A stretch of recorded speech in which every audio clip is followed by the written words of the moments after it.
Legal briefs and court rulings are flying in the battle over President Donald Trump's travel ban, but the war is just getting started.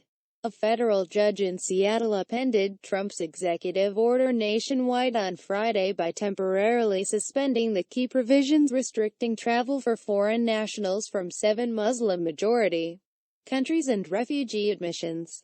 The Ninth Circuit Court of Appeals denied the U.S. government's emergency request to resume the ban early Sunday morning, and instead asked both sides to submit their arguments before a 3-judge panel issues a final ruling.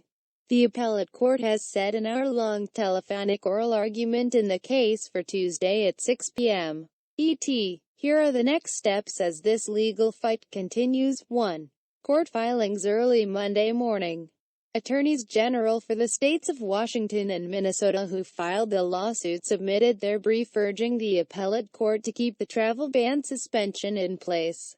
The states say that the temporary restraining order should remain in place because the president had unleashed chaos by signing the order. The government submitted its own brief in response Monday evening.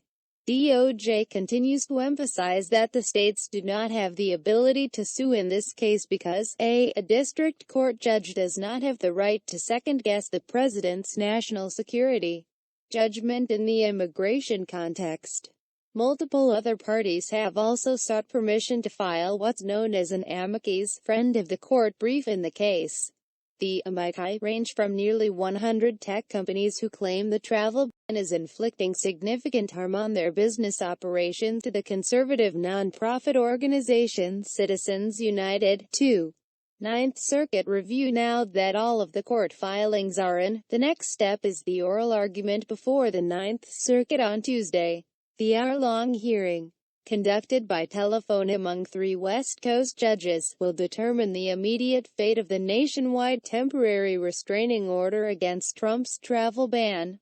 The randomly assigned 3-judge panel includes Judge William C. Canby Jr., an appointee of President Jimmy Carter, Judge Michelle T. Friedland, who was appointed by President Barack Obama, and Judge Richard R. Clifton, an appointee of President George W. Bush.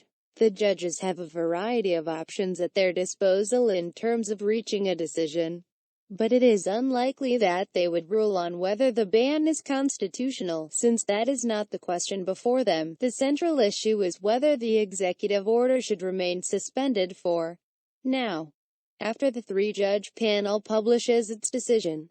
The losing party has 14 days to file a petition for rehearing the case by the full appellate court but is not required to do so in order to get the case in front of the Supreme Court. 3.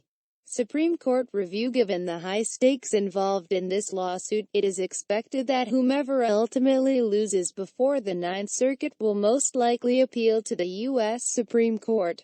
At the moment, there are only 8 justices on the court, which means if there is a 4-4 split, then the Ninth Circuit's ruling will be the law of the land.